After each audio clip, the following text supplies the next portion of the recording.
Hallo zusammen und willkommen zurück bei The British Pint. Mein Name ist Christoph und wir befinden uns jetzt beim zweiten Teil von dem Rezept Fruitcake Old Ale von Randy Mosher im Rahmen von 12 Beers of Christmas 2022, was eine Initiative beim Hobbybrauerforum ist.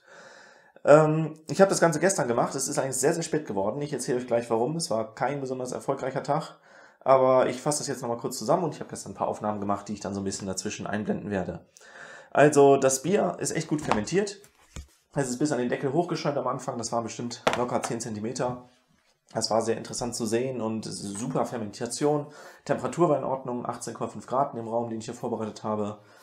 Alles perfekt, also ich war damit sehr zufrieden. Ich habe das Ganze 3 Wochen lang stehen gelassen, nicht weil ich unbedingt dachte, ich muss, sondern weil ich tatsächlich letzte Woche keine Zeit habe und auch gestern war halt wieder Montag, ich habe es am Wochenende nicht geschafft. Dann habe ich das gestern Abend noch durchgezogen. Und ja, wie im Rezept angegeben, habe ich dann Trockenfrüchte rehydriert, mit kochendem Wasser übergossen. Ich habe so ein paar von den Paketen noch da, die anderen habe ich alle schon, weil sie leer waren, weggetan. Also ich hatte 500 Gramm Feigen. Ich weiß, dass Feigen relativ wenig Aroma ins Bier abgeben, deswegen habe ich da viel von genommen. 500 Gramm Pflaumen, weil ich denke, dass sie gut passen. Dann hatte ich 250 Gramm Aprikosen, 250 Gramm Sultaninen und 200 Gramm getrocknete Süßkirschen, die waren relativ teuer, deswegen habe ich da nicht so viel von genommen. Und zu jedem steht hier auf den Packungen immer drauf, wie viel Zuckergehalt da drin ist und deswegen konnte ich das Ganze da zusammenrechnen. Das sind ungefähr 800 Gramm, ich glaube knapp 800 Gramm Zucker, die ich hinzufüge. Die Originalmenge war mir nicht ganz bekannt, also ich schätze ungefähr 28 Liter. Ich habe das dann nachher gemessen, also ich habe mich mit dem zweiten Gärbehälter, den ich jetzt gefüllt habe, also der Eimer ist jetzt leer hier, habe das in das Gärfass reingefüllt und da dann die Früchte zugetan, dann habe ich das von der Hefe da abgezogen. Hefe ist auch super sedimentiert, alles klasse, aber ich habe in dem Gärfass den Zapfhahn offen gelassen und das ist mir schon mehrfach passiert und das ärgert mich jedes Mal, ich drehe jedes Mal fast durch, weil vor allem wenn ich da was reinfülle, passiert das halt am Anfang, man sieht es, man dreht es zu, 100 Milliliter sind rausgeflossen, alles kein Problem.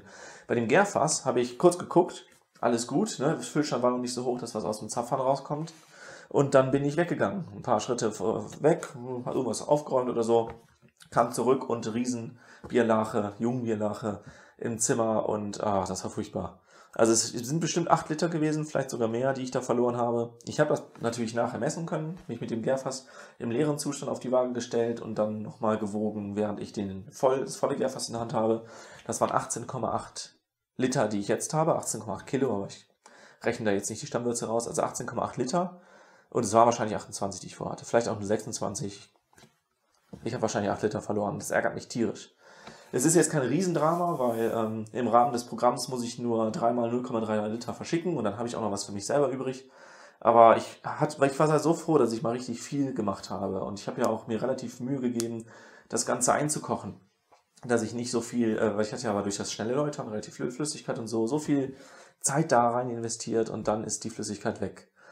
Ja, und da muss man natürlich die ganzen Handtücher da drauf, 8 Liter Flüssigkeit ist eine Menge, also wir haben bestimmt da 10 Handtücher drauf gesetzt, das Ganze versucht aufzusaugen, dann ist das natürlich, also es war Parkettboden, das ist schon mal dramatisch, dann ist das unter einen Schrank, den haben wir den noch weggeschoben, geleert und auseinander montiert und dann, ja, alles noch abgeputzt und wieder zusammengebaut, wieder gefüllt und dann war es halt irgendwie kurz vor Mitternacht.